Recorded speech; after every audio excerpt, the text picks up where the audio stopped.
Awal terjadinya perjanjian Hudaibiyah ketika Rasulullah SAW dan kaum muslimin sudah merindukan untuk menunaikan ibadah haji.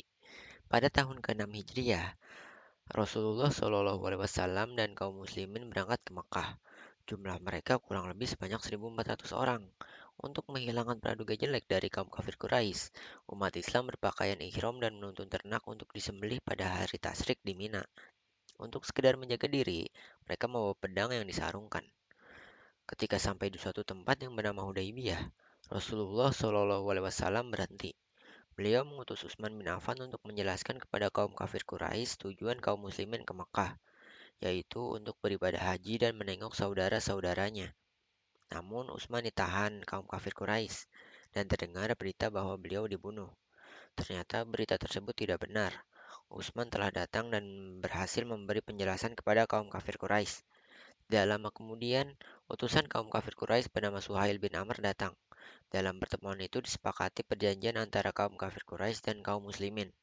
Perjanjian ini disebut Perjanjian Hudaibiyah yang berlaku pada bulan Zulqaidah tahun ke-6 Hijriah. Adapun isinya sebagai berikut. 1. Umat Islam tidak boleh menjalankan ibadah umroh tahun ini. Tahun depan baru diperbolehkan dan tidak boleh berada di Mekah lebih dari 3 hari. 2. Keduanya tidak saling menyerang selama 10 tahun. Ketiga, orang Islam yang lari ke Mekah atau murtad diperbolehkan, sedangkan orang kafir atau orang Mekah yang lari ke Madinah untuk masuk Islam harus ditolak. 4. Suku Arab yang lain bebas memilih bergabung dengan Rasulullah ke Madinah atau mengikuti kafir Quraisy ke Mekah. 5. Kaum muslimin tidak jadi melaksanakan ibadah umroh tahun ini, tetapi ditangguhkan sampai tahun depan. Nampaknya, isi perjanjian ini merugikan kaum muslimin, tetapi manfaatnya sangat besar. Masa 10 tahun dapat dimanfaatkan untuk berdakwah dengan bebas tanpa khawatir ada gangguan dari kaum kafir Quraisy. Manfaat Hudaibiyah bagi kaum muslim adalah bebas dalam menunaikan agama Islam, tidak ada teror dari Quraisy, mengajak kerajaan-kerajaan luar seperti Ethiopia, Afrika untuk masuk Islam.